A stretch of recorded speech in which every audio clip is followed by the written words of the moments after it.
அண்மை செய்தியாக பார்த்து வருகிறோம். ரஷ்யாவிடமிருந்து கச்சா எண்ணெய் வாங்குவதை விரைவில் இந்தியா நிறுத்தும் என அமெரிக்க அதிபர் டிரம்ப் பேசியிருந்த நிலையில் அமெரிக்க அதிபர் டிரம்பை கண்டு பிரதமர் மோடி அச்சப்படுவதாக ராகுல் காந்தி விமர்சனங்களை முன்வைத்திருக்கிறார். கூடுதல் விவரங்களோடு இணைகிறார் எம்முடைய செய்தியாளர் வெங்கட்ரமணன். வணக்கம். முழு விவரங்கள். வணக்கம். அமெரிக்க அதிபர் டொனால்டு டிரம்பை பார்த்து பிரதமர் மோடி பயப்படுகிறார் என மக்களவை எதிர்க்கட்சித் தலைவர் ராகுல் காந்தி பேசியிருக்கிறார். இன்றைய தினம் இந்தியா ரஷ்யாவிடமிருந்து எண்ணெய் வாங்குவதை நிறுத்தும் எனவும் இதற்கான உறுதியை பிரதமர் மோடி தனக்கு அளித்ததாக அமெரிக்க அதிபர் டொனால்டு டிரம்ப் பேசியதற்கு பிறகாக மக்களவை எதிர்க்கட்சித் தலைவர் 5க்கும் மேற்பட்ட கேள்விகளை சமூக வலைதள பக்கத்தில் பதிவிட்டிருக்கிறார். குறிப்பாக அமெரிக்க அதிபரை பார்த்து பிரதமர் மோடி பயப்படுகிறார் என அவர் குறிப்பிட்டு கீழே ஒரு 5 கேள்விகளை அவர் எழுப்பியிருக்கிறார்.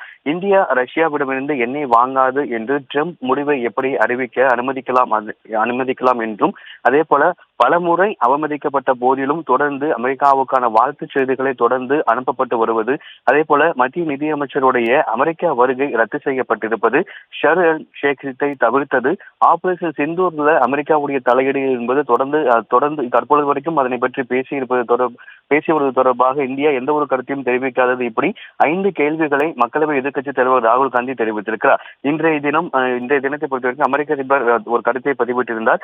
இந்தியா ரஷ்யாவிடமிருந்து எண்ணெய் வாங்குவதை நிறுத்தும் எனவும் பிரதமர் மோடி அதுக்கான உறுதியை தனக்கு அளித்ததாகவும் அவர் பேசியிருந்ததை அடுத்து மக்களவை எதிர்க்கட்சித் தலைவர் ராகுல் காந்தி அமெரிக்க அதிபர் டிரம்பை பார்த்து பிரதமர் மோடி பயப்படுகிறார் என குறிப்பிட்டு இந்த 5 கேள்விகளை அவர் பதிவிட்டிருக்கிறார்.